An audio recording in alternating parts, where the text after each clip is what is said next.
Hello students, so in this video we'll discuss chapter number 7, Education and British Rule. Bit by bit. Bit by bit का meaning होता है बच्चा थोड़ा थोड़ा करके. Bit by bit means थोड़ा थोड़ा करके. ब्रिटिशर्स ने बच्चा बहुत सारी इंडियन टेरिटरीज को कनकर कर लिया था, जीत लिया था, उनके ऊपर पॉलिटिकल कंट्रोल कर लिया था and to control over the resources of these territories. देखो थोड़ा थोड़ा करके ब्रिटिशर्स ने टेरिटरीज को अक्वायर किया, इंडियन टेरिटरीज को, और फिर इन जो टेरिटरीज अक्वायर की थी उनके रिसोर्सेज पे अपना कंट्रोल कर लिया. क्लियर हुई बात? इन एडिशन टू कॉन्क्वेस्ट, जीतने के अलावा ब्रिटिशर्स का ऐसा मानना था कि हमारा एक और मिशन है. ठीक है, इन एडिशन टू कॉन्क्वेस्ट, जीतने के अलावा ब्रिटिशर्स का एक और मिशन भी था. वो मिशन था कि वो सिविलाइज करें, सिविलाइज द नेटिव. स्टूडेंट्स, मैं एक बात बताऊं आपको, क्या जब तक ब्रिटिशर्स नहीं थे हम सिविलाइज नहीं थे? हमारे पास क्या सिविलाइजेशन नहीं थी? ऐसा नहीं था, एक अलग बात है, पर ठीक है. बुक में लिखा है, हम पढ़ लेते हैं कि इन एडिशन टू कॉन्क्वेस्ट, जीतने के अलावा ब्रिटिशर्स का एक और मिशन था, वो था कि वो हमें सिविलाइज करें, सिविलाइज द नेटिव्स. तो तुम्हें क्या लगता है कि जब ब्रिटिशर्स नहीं थे तब तक इंडिया में कोई सिविलाइजेशन नहीं थे? हम जिंगलाला हु थे क्या? है ना, हम लोग नहीं जानते थे पेरेंट्स क्या होते हैं, कोड ऑफ कंडक्ट क्या होता है, मॉरल ड्यूटीज क्या है, हमारी एथिक्स क्या है, हमें तो सब कुछ पता था. पर पता नहीं, ब्रिटिश का एक अलग ही तरीका था, वो उस तरीके से हमें सिविलाइज करना चाह रहे थे. The British believe that people of Indian were uncivilised. Britishers का सोचना ये था कि हम लोग अनसिविलाइज्ड है. अनसिविलाइज्ड का मतलब होता है असभ्य. कैसे है? असभ्य, हमें कुछ नहीं आता. And it was the duty of the Britishers, और ये ब्रिटिशर्स की ड्यूटी है कि वो हमें सिविलाइज करें. बेटा हमारा कल्चर ब्रिटिश के कल्चर से भी पुराना है. हिंदुइज्म तुम देखोगे तो बहुत पुराना है. क्रिश्चियनिटी का ओरिजिन बहुत बाद में हुआ है, हिंदुइज्म बहुत पहले आया है. तो उसके बाद भी ब्रिटिशर्स का मानना ये है कि हम सिविलाइज्ड नहीं हैं, हम अनसिविलाइज्ड हैं, और वो इंडिया आए हैं तो वो हमें सिविलाइज करने के लिए आए हैं, है ना. Their idea on education revolve around this theme, और वो इंडिया में जिस टाइप का एजुकेशन स्प्रेड करना चाहते थे वो इसी थीम पे बेस करता था कि अभी तक बेटा आप बिल्कुल अनसिविलाइज्ड हैं, आप पे कुछ नहीं पता है, हम ब्रिटिशर्स इंडिया में आए हैं, हम अब आपको एजुकेशन देंगे और आपको सिविलाइज्ड बनाएंगे. चलो, तो अब अगर हम एग्जाम्पल्स को छोड़ दें, जो मैंने एक्स्ट्रा जो बातें कही उनको छोड़ दें, तो इस पैराग्राफ में आपको पढ़ना है कि धीरे धीरे करके ब्रिटिशर्स ने इंडियन टेरिटरीज को जीता, उनके ऊपर कंट्रोल किया, उनके रिसोर्सेज को यूटिलाइज किया. वो सारी टेरिटरीज जिनको ब्रिटिश ने कंट्रोल कर लिया था, उनके रिसोर्सेज को ब्रिटिश यूटिलाइज करने लग गए. बाद में उनका कहना ये था कि जीतना इतना इम्पोर्टेंट नहीं है, हमारा एक और इम्पोर्टेंट मिशन है, वो है कि हम लोगों को सिविलाइज करना चाहते हैं. ब्रिटिशर्स का बिलीव था कि जो इंडियंस है वो अनसिविलाइज्ड हैं और ये उनकी ड्यूटी है कि वो हमें सिविलाइज कर दें. Their ideas on education revolved around this theme, और इसी थीम के आसपास उनका एजुकेशन का आइडिया रिवॉल्व करता था.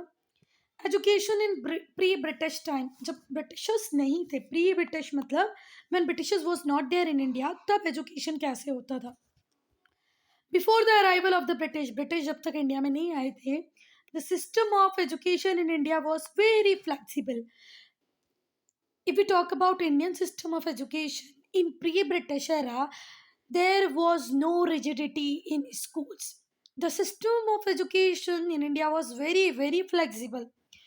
पाठशालास होती थी, मदरसा होते थे, जहाँ पर थोड़े स्टूडेंट जाते थे, उन्हें पढ़ाने वाले टीचर्स होते थे.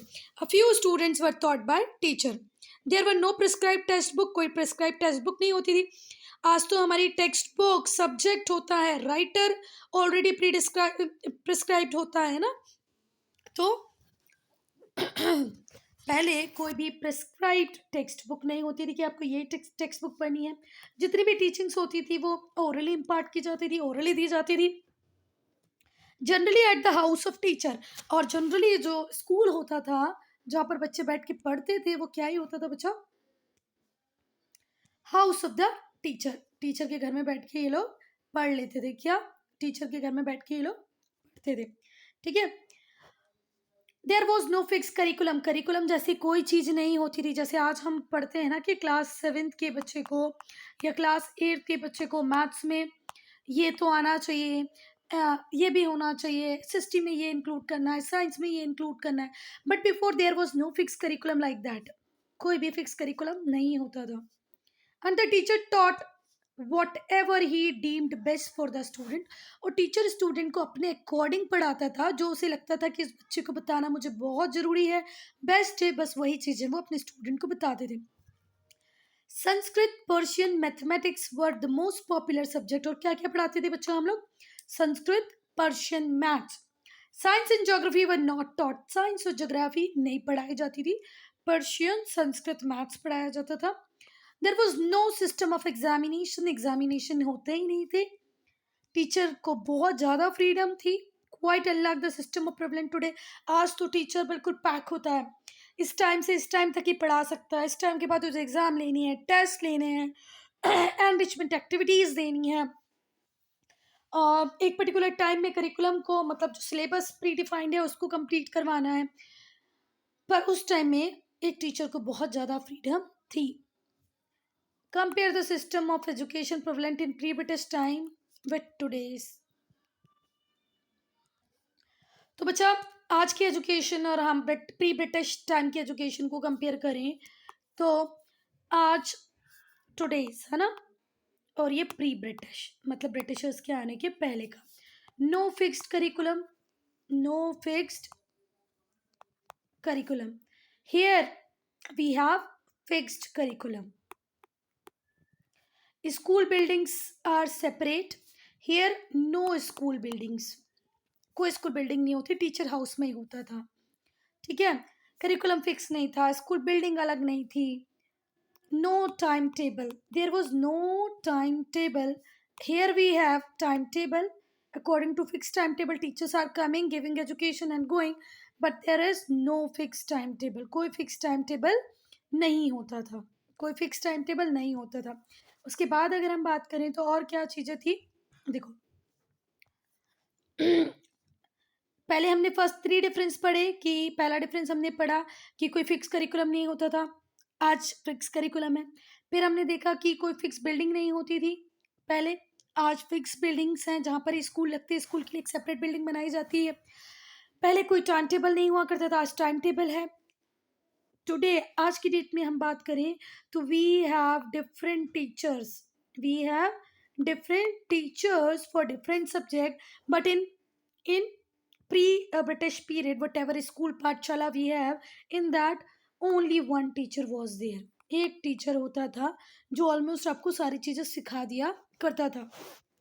Today we have science, maths, SST, moral science, Hindi, English, French, German, different subjects. Before only Sanskrit, Persian and maths was there.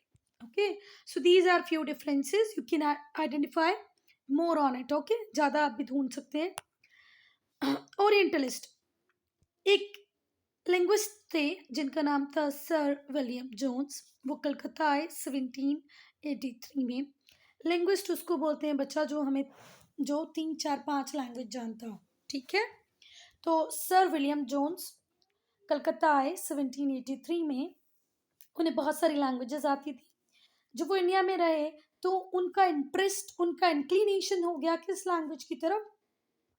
Sanskrit language की तरफ। धीरे धीरे जब उन्होंने इंडिया में रहे तो उन्हें संस्कृत लैंग्वेज पसंद आने लग गई। ठीक है बात।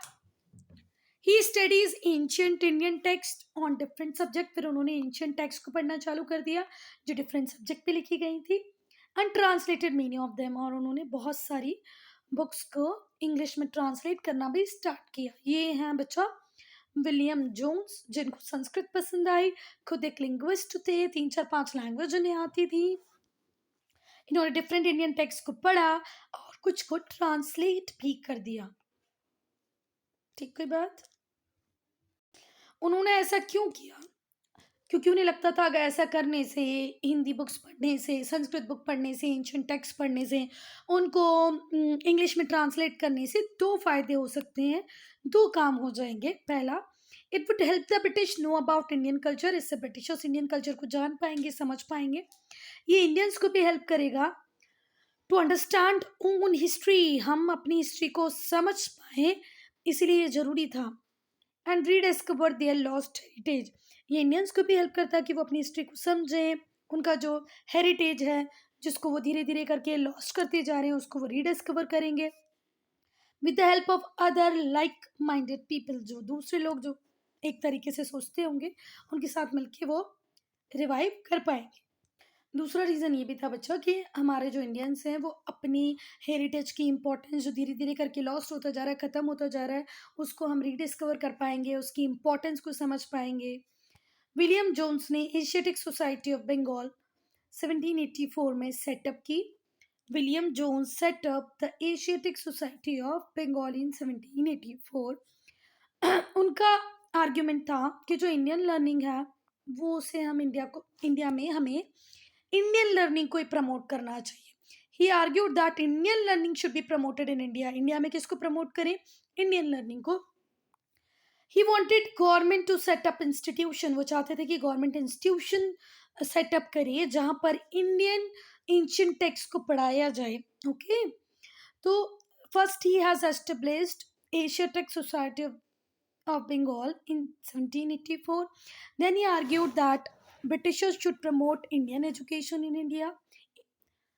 He wanted government to set up various institute so that each and every people who is living in India can read the ancient text. Sanskrit and Persian were to be the medium of instruction, and according to William Jones, medium of instruction will be Sanskrit and Persian only. The Governor General at this time was Warren Hastings. इस time बच्चा governor general थे Warren Hastings. कौन थे governor general? Warren Hasting. He was a supporter of orientalist view. वो किसको support करते थे? Orientalist view को। गवर्नर जनरल थे इस टाइम में वॉरेन हेस्टिंग्स, वो सपोर्ट करते थे ओरिएंटलिस्ट व्यू को। ही हैड सेटअप मदरसा, उन्होंने मदरसे को सेटअप करने में हेल्प की। कहाँ पर? कलकत्ता में। To promote the study of Islamic law, Islamic law को पढ़ाने के लिए कलकत्ता में मदरसे सेटअप करने में, एस्टेब्लिश करने में हेल्प की किसने? वॉरेन हेस्टिंग्स ने। उनका व्यू भी ओरिएंटलिस्ट था। 1792 में Jonathan Duncan set up Banaras Sanskrit college eight Banaras. 1792 में जोनाथन डंकन ने बनारस संस्कृत कॉलेज बनारस में ओपन किया, जिसे आज वाराणसी बोलते हैं। To encourage the ancient study of ancient Sanskrit text, किसको प्रमोट करने के लिए? एंशिएंट संस्कृत टेक्स्ट को प्रमोट करने के लिए जोनाथन डंकन ने 1792 में बनारस संस्कृत कॉलेज खोला। कहाँ पर? बनारस में, जिसको आज हम बोलते हैं Varanasi. We have completed orientalist. अब एंग्लिस्ट, ठीक है। एंग्लिस्ट क्या चाहते थे बच्चा? बहुत सारे ब्रिटिश ऑफिसर्स ऐसे थे जो ओरिएंटलिस्ट विजन ऑफ लर्निंग पे बिलीव नहीं करते थे, उससे अग्री नहीं करते थे। उन्हें हमने क्या कहा? एंग्लिस्ट। उनका मानना था कि जो इंडियन लर्निंग है वो बहुत ही अनसाइंटिफिक है और ऑफन सपोर्टेड बाय सुपरस्टिशियस, रूढ़िवादिता से सपोर्टेड है, अनसाइंटिफिक है। क्या? Indian learning. James Mill was of the कि भाई बच्चों को वो पढ़ाया जाए जो यूजफुल हो, एजुकेशन प्रैक्टिकल होनी चाहिए। जेम्स मिल का क्या सोचना था? जेम्स मिल का सोचना था कि एजुकेशन यूजफुल होनी चाहिए, प्रैक्टिकल होनी चाहिए। So the Anglicist felt that Indian should be imparted western learning. तो एंग्लिस्टिक चाहते थे कि इंडियंस को वो एजुकेशन दें जो वेस्ट में दी जा रही है, वेस्टर्न लर्निंग से हो। ठीक है बात। So the Anglicist felt that Indian should be imparted western learning, कैसी एजुकेशन दी जाए? वेस्टर्न एजुकेशन दी जाए। और इनको सपोर्ट किया थॉमस मकाले ने। किसने सपोर्ट किया? थॉमस मकाले में। थॉमस मकाले, उनका बिलीव था कि ओरिएंटल लर्निंग बिल्कुल इंफीरियर है किससे? यूरोपियन लर्निंग से। थॉमस मकाले इंग्लिस्टिक थे। इनका बिलीव था कि जो ओरिएंटल लर्निंग है वो बिल्कुल इंफीरियर है, निम्न दर्जे की है, जिसमें कोई वैल्यू नहीं है। और यूरोपियन लर्निंग देनी चाहिए, ठीक है। Orientalist learning was completely inferior to European. European learning का दर्जा बहुत ऊपर है, बहुत ही बढ़िया है, और ये जो इंडियन लर्निंग है, ये ओरिएंटल लर्निंग है, ये बिल्कुल एकदम इन्फीरियर है, और European learning superior.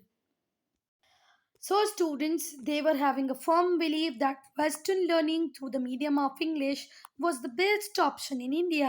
They have firm belief that English education should be given, Western learning should be given, and the medium of Western learning should be English. Western learning दो बच्चों को, और वो भी किस में? इंग्लिश मीडियम में। English होना चाहिए मीडियम का। Promotion of education. It was with the Charter Act 1830। 1830 में चार्टर एक्ट आया। That a humble beginning was made. इससे बिगनिंग हुई किसकी? इंग्लिश एजुकेशन की। It provided for the sum of 1 lakh rupee to be spent annually on spreading education.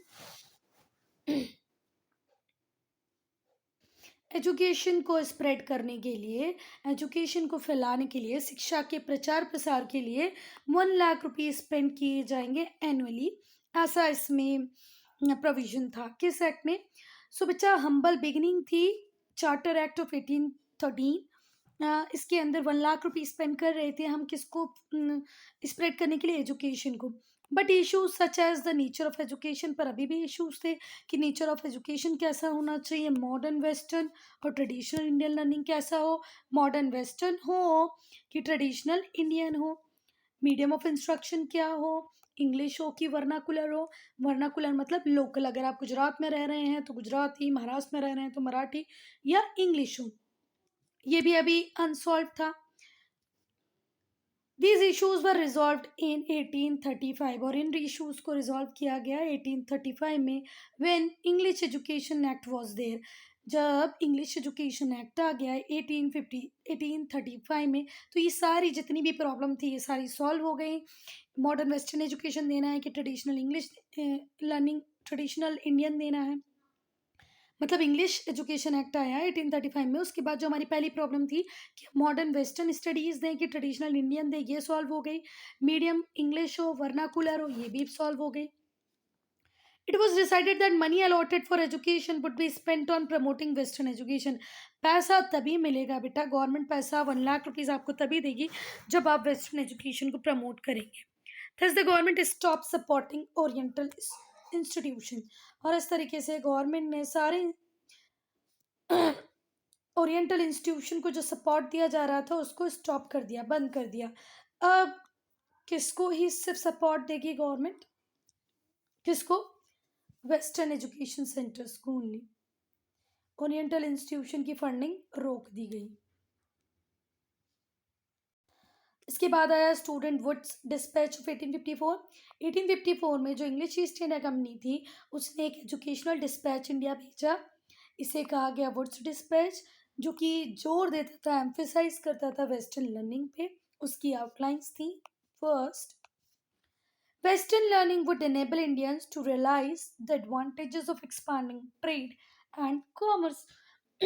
Woods dispatch में लिखा गया था कि अगर हम इंडियंस को वेस्टर्न लर्निंग देंगे तो वो एडवांटेज सीखेंगे कि ट्रेड को एक्सपांड करने से, कॉमर्स से क्या फ़ायदा मिल सकता है, क्या एडवांटेज मिल सकता है। वेस्टर्न लर्निंग से इंडियंस को ये फ़ायदा होगा कि वो जान जाएंगे कि भैया इंटरनेशनल ट्रेड करने से क्या फ़ायदा होता है, कॉमर्स से क्या फ़ायदा होता है। पर इन ब्रिटिशर्स को, इन इंग्लिशमैन को ये नहीं पता था कि हम बहुत एंशिएंट टाइम से ही इंटरनेशनल ट्रेड करते आए हैं। ये ब्रिटिशर्स इंडिया क्यों आए थे? ट्रेड करने ही आए थे ना। अब हमको ये सिखाएंगे कि ट्रेड कैसे करना है। Why they were there in India, they before they were come, before they came for the purpose of trade only ना। हमारे कॉटन लेके जाते हैं, हमारे स्पाइसेस लेके जाते हैं, उसको सेल आउट करते हैं, और अब हमें ये सिखाएंगे कि ट्रेड कैसे करना है। Very nice. बट चलो ठीक है, लिखा है तो पढ़ लेते हैं कि वेस्टर्न लर्निंग दो भैया इंडियंस को, तो ये समझेंगे कि ट्रेड को एक्सपांड करने से और कॉमर्स से फ़ायदा क्या क्या हो सकता है। वेस्टर्न लर्निंग देने से एक फ़ायदा किसको था? ब्रिटिशर्स को था। वो क्या था कि अगर वो हमें वेस्टर्न लर्निंग देंगे तो जो इंडियंस हैं वो वेस्टर्न वे ऑफ लाइफ सीख जाएंगे, कपड़े, धोती कुर्ता नहीं पहनना है आपको, कोट पहनना है, पैंट पहनना है, ठीक हुई बात। फिर आपको ब्रेड खानी है, आप जो रोटी बनाते हैं वो नहीं खानी है।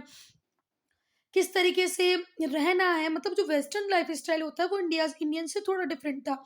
आज तो जो हमारा लाइफ स्टाइल है बच्चा, वो मैक्सिमम हम किस तरीके से अपने आप को बना चुके हैं, वेस्टर्न वे में ढाल चुके हैं। पर पहले ऐसा नहीं था। तो वो चाहते थे कि इंडियंस को वेस्टर्न वे ऑफ लाइफ सिखाएं, जिससे ब्रिटिश गुड की डिमांड इंडिया में क्रिएट हो जाए। फिर से western learning would expose Indians to the western way of life and create in demand a demand for western good, British good की demand बढ़ जाए। फिर से वेस्टर्न लर्निंग अगर हम देंगे इंडियंस को, तो वेस्टर्न वे ऑफ लाइफ सीखेंगे, है ना, और फिर ब्रिटिश गुड की डिमांड इंडिया में बढ़ जाएगी। और बेटा अगर हम इंडियंस को वेस्टर्न लर्निंग देंगे, मतलब ब्रिटिशर्स का ऐसा बिलीव था कि we are going to teach Indians western learning, so we have the people who has required skill set what we are requiring for the administration. Because if we talk about English East India Company, they are not able to get educated people from England to work here in India. That is why they required some skilled people who can do some work for the Britishers. Indians the skill required for administration. Western learning हम इनको देंगे तो हमें जो skill required है administration के लिए, ये इन लोगों में होंगे। इससे कंटिन्यूअस सप्लाई मिलती जाएगी लोगों की लोअर लेवल पे। हाँ, ये ध्यान रखना, वो हमें कितना भी पढ़ा देते पर वो हमें हाईएस्ट गवर्नमेंट पोजीशन नहीं लेने देते, तो लोअर लेवल पे वो हमें फिट करने के लिए वेस्टर्न एजुकेशन देना चाहते थे। इससे क्या होगा, कंपनी का बहुत सारा पैसा बढ़ जाएगा, क्योंकि अगर वो किसी भी इंग्लिशमैन को लोअर पोजीशन पे अपॉइंट करेंगे तब भी उसे बहुत ज़्यादा सैलरी देनी पड़ेगी, पर इंडियन कम दामों पे काम करने को रेडी हो जाएंगे। It would thus save the company from employing Englishmen who would have to be paid high salaries for working in India, जिन्हें बहुत ज़्यादा पैसा देना पड़ता है इंडिया में काम कराने का। Since these people would be dependent on British for their job, they would be loyal to the British, क्योंकि इन्हें पता है कि हमारी जॉब, अगर वो इंडियंस को जॉब में रखेंगे तो इंडियंस को पता होगा कि भैया ब्रिटिशर्स ने हमें जॉब दी है, तो ब्रिटिशर्स के लिए क्या हो जाएंगे, लॉयल। और इस तरीके से ब्रिटिश रूल इंडिया में कंटिन्यू रहेगा। जो वुडका डिस्पेच था set forth a comprehensive scheme of promoting education in India.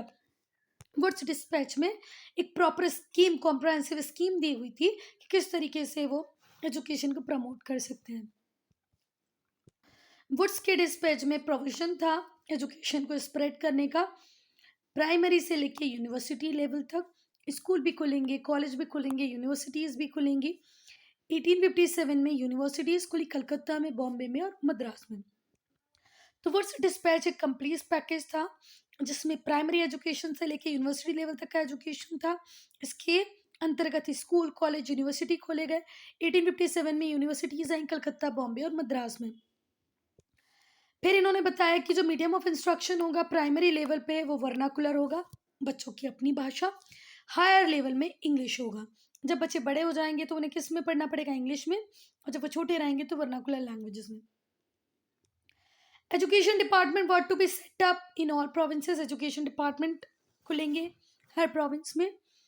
They were to supervise education and provide financial aid. वो एजुकेशन को सुपरवाइज करेंगे कि एजुकेशन सही जा रहा है, नहीं जा रहा है। फाइनेंशियल एड मतलब पैसे से मदद करेंगे एजुकेशनल इंस्टीट्यूशंस की जो उस प्रोविंस में होंगे। टीचर्स को रिक्रूट किया जाएगा। रिक्रूट करना मतलब जॉब में रखना। टीचर्स को रिक्रूट करेंगे, उन्हें ट्रेनिंग देंगे। And training institution were to be set all over India. Teachers का रिक्रूटमेंट हुआ और टीचर्स ट्रेनिंग इंस्टीट्यूट रेडी हो गए, सेटअप हो गए पूरे कंट्री में।